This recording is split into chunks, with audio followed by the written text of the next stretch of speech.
Araw mga kababayan, masaya po akong binabalita sa inyo na yung matagal na nating pangarap na magawa itong open manhole na kanal na sanhi ng pagkahulog ng isang siklista na na-hospital na itinakbo ng humaharurot na ambulansya. Ngayon mga kababayan, maganda po itong balita dahil gawa na itong kanal na ito. Makikita nyo naman meron na siyang development. At nakakatuwa dahil ngayon hindi na po tayo mag-aalangan na ma-shoot dyan dahil gawa na mga kababayan. Lalo na pagkagabi na walang ilaw dito sa Manila Bay at yung mga nagbabike, lalong lalo na yung mga batang naglalakad, sure na safe ka na kabayan. Hindi ka na mag-aalala dito.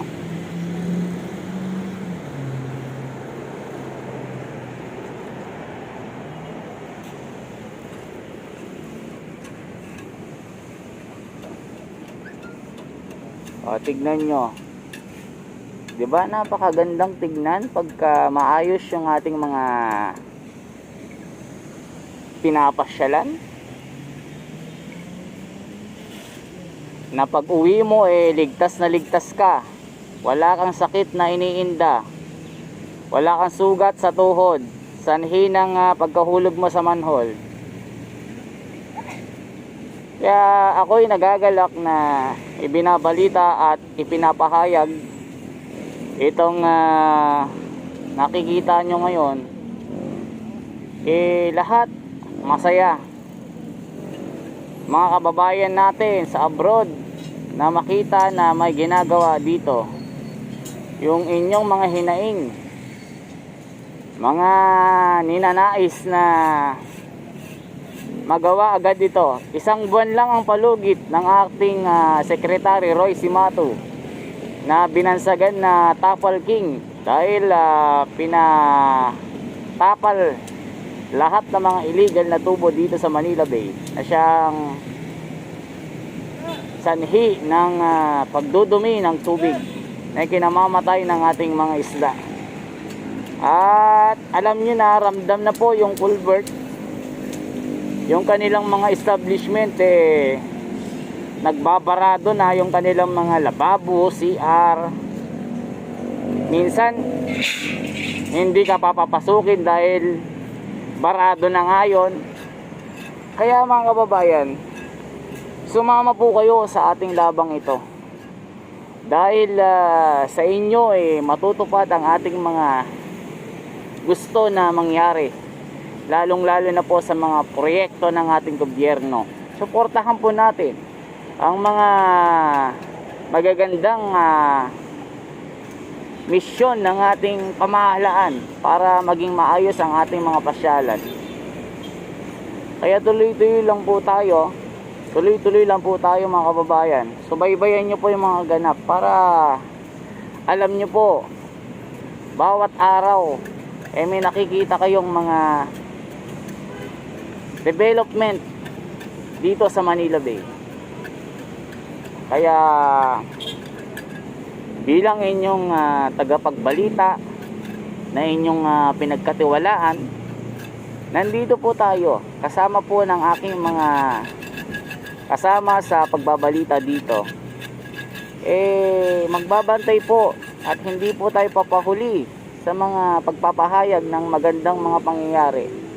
Alam nyo naman, pag ibang nagbalita, ibang-iba ang kanilang binabalita.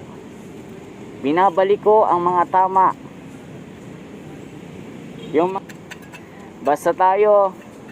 Basta sa tungo sa pagbabago, dito lang tayo. Hindi po tayo papatalo sa kanino man. Basta para sa taong bayan, susuporta po tayo. Kayo po ang pinakabida dito.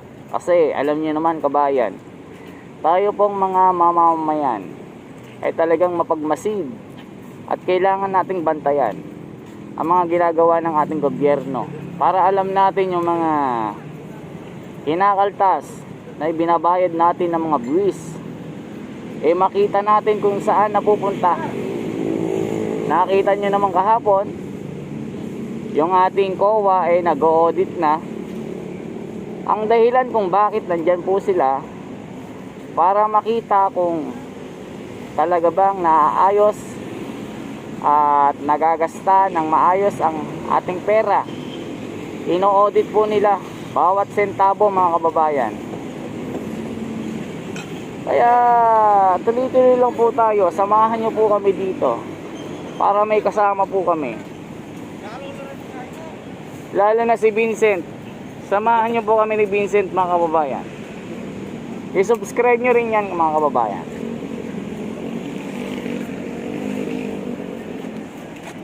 So ngayon, mga kababayan, dito lang muna tayo at hindi pa tayo makapasok. Pagka dumating na yung mga opisyal, magpapaalam tayo para makita na malapitan itong ginagawa.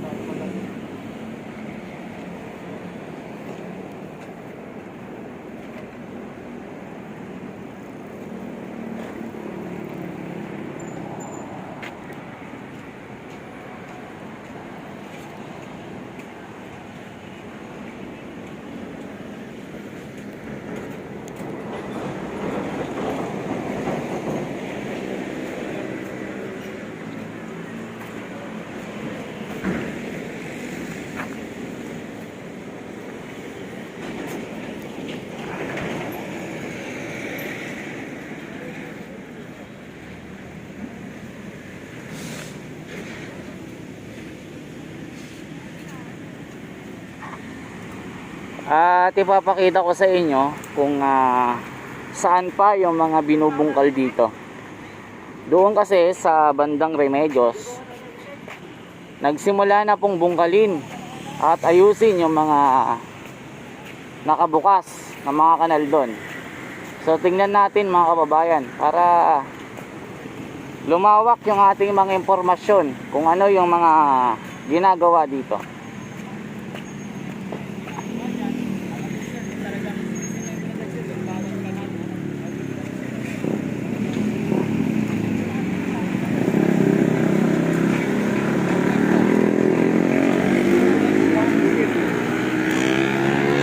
Mag-alas 9 pa lang ng umaga at kasalukuyan makikita nyo marami pang mga nagja-jogging dito, mga namamasyal.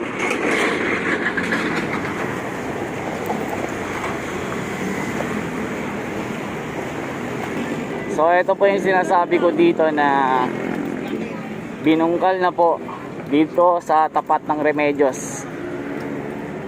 Ayan. At matubig, maburak dito. Dito kasi yung karamihan dito po nagsusumba. So nabungkal na po ito.